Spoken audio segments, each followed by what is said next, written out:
नमस्कार। आज हम मॉर्गन हाउसेल की एक किताब है द साइकोलॉजी ऑफ मनी, उसकी एक समीक्षा पर थोड़ी गहराई से बात करेंगे। ये किताब बेसिकली इस बारे में है कि पैसा और हमारा दिमाग, हमारे जज्बात, ये सब कैसे जुड़े हुए हैं। हाँ। ये कोई टिपिकल इन्वेस्टमेंट गाइड नहीं है। नहीं, बिल्कुल नहीं। समीक्षा यही कहती है कि इसका मेन फोकस है हमारी सोच, हमारे फैसले लेने का तरीका, पैसे को लेकर हमारा जो बर्ताव है वो कितना असर डालता है। बिल्कुल। और ये समीक्षा एक बहुत ही पते की बात कहती है। वो ये कि पैसों के जो फैसले होते हैं ना, वो अक्सर सिर्फ लॉजिक या स्प्रेडशीट पर नहीं टिके होते। हमारी जो फीलिंग्स हैं, हमारे डर, हमारी उम्मीदें और शायद सबसे ज्यादा हमारे अपने तजुर्बे, वो सब मिलकर हमारे फैसलों को बनाते हैं। हाँ, ये तो है। मतलब जैसे किसी ने अगर बचपन में पैसों की तंगी देखी हो, हाँ, तो उसका नजरिया बिल्कुल अलग होगा उस इंसान से जिसने हमेशा ठीक ठाक देखा हो। एग्जैक्टली।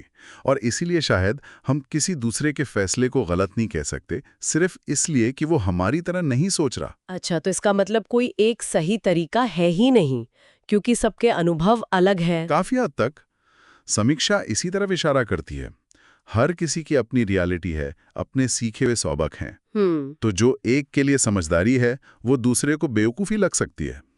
और इसी से जुड़ी एक और बात है, भाग्य और जोखिम, लक एंड रिस्क। हाँ, ये एक बड़ा पॉइंट था समीक्षा में। अक्सर लोग सोचते हैं कि उनकी कामयाबी सिर्फ उनकी मेहनत, उनकी अक्ल का नतीजा है। हाँ, मानते हैं। लेकिन लक का कितना बड़ा रोल होता है इसमें? बहुत बड़ा। समीक्षा में स्टीव जॉब्स का उदाहरण भी दिया गया है। हाँ, वो जीनियस थे, इसमें कोई शक नहीं है। लेकिन क्या वो उतने ही सफल होते अगर मान लीजिए वो किसी और दौर में किसी और जगह पैदा होते? शायद नहीं। सोचने वाली बात है। तो ये मानना कि सब कुछ हमारे ही कंट्रोल में है, ये शायद पूरी तरह सही नहीं है। थोड़ा भाग्य का रोल मानना भी जरूरी है। इससे थोड़ी विनम्रता आती है। और शायद हम रिस्क को बेहतर समझ पाते हैं फिर। बिल्कुल, भारी फैक्टर्स को इग्नोर नहीं कर सकते। सही कहा। अच्छा, ये तो हुई सफलता की बात। लेकिन एक और दिलचस्प चीज जो समीक्षा में है वो है इनफ का कॉन्सेप्ट, मतलब पर्याप्त को समझना। हाँ, मुझे लगता है ये आज की दुनिया में बहुत मुश्किल है। हमेशा और ज्यादा चाहिए होता है। बिल्कुल सही कहा आपने।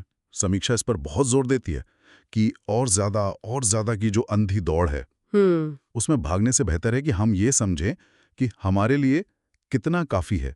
वो इनफ वाली लाइन कहाँ है? पर वो लाइन तय करना ही तो मुश्किल है, खासकर जब आप सोशल मीडिया देखते हैं और लगता है सबके पास कितना कुछ है। मुश्किल है बिल्कुल। लेकिन यहीं पर वो बात आती है जो समीक्षा में भी है, लंबे समय तक सोचना और धैर्य रखना, पेशेंस। अच्छा, और ये खास तौर पर कंपाउंडिंग के मामले में बहुत जरूरी है। कंपाउंडिंग। हाँ, वो जो कहते हैं पैसे से पैसा बनना, वही। वो जो आइंस्टाइन ने कहा था, दुनिया का 8वां अजूबा, लेकिन उसका जादू देखने के लिए टिके रहना पड़ता है। हाँ, टिके रहना पड़ता है। और हम अक्सर क्या करते हैं, जरा सा मार्केट ऊपर नीचे हुआ घबरा जाते हैं। और बस बेच दिया या खरीदना बंद कर दिया। एग्जैक्टली। और यही तो किताब का निचोड़ है, जैसा समीक्षा बताती है।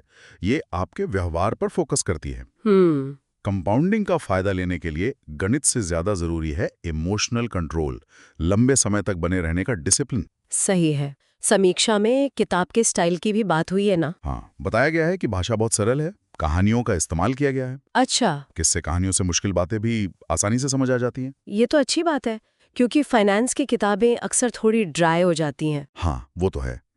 लेकिन कुछ कमजोरियां भी बताई हैं समीक्षा में। ओके, जैसे? जैसे कि कुछ आइडियाज शायद थोड़े रिपीट होते हैं और ज्यादातर जो उदाहरण हैं वो अमेरिकन कॉन्टेक्स्ट के हैं। अच्छा, ये एक पॉइंट हो सकता है। हाँ, और ये भी साफ किया है कि ये किताब आपको कोई रेडीमेड इन्वेस्टमेंट प्लान नहीं देगी। मतलब ये खरीद लो वो बेच दो वाला हिसाब नहीं है। नहीं, बिल्कुल नहीं। अगर कोई वो ढूंढ रहा है तो शायद निराशा होगी। ये किताब क्यों पर ज्यादा फोकस करती है, कैसे पर कम, आपकी सोच पर। तो कुल मिलाकर इस समीक्षा का जो निचोड़ है वो ये लगता है कि पैसा सिर्फ नंबर गेम नहीं है। नहीं, ये उससे कहीं ज्यादा हमारी साइकोलॉजी, हमारी मानसिकता का खेल है। बिल्कुल।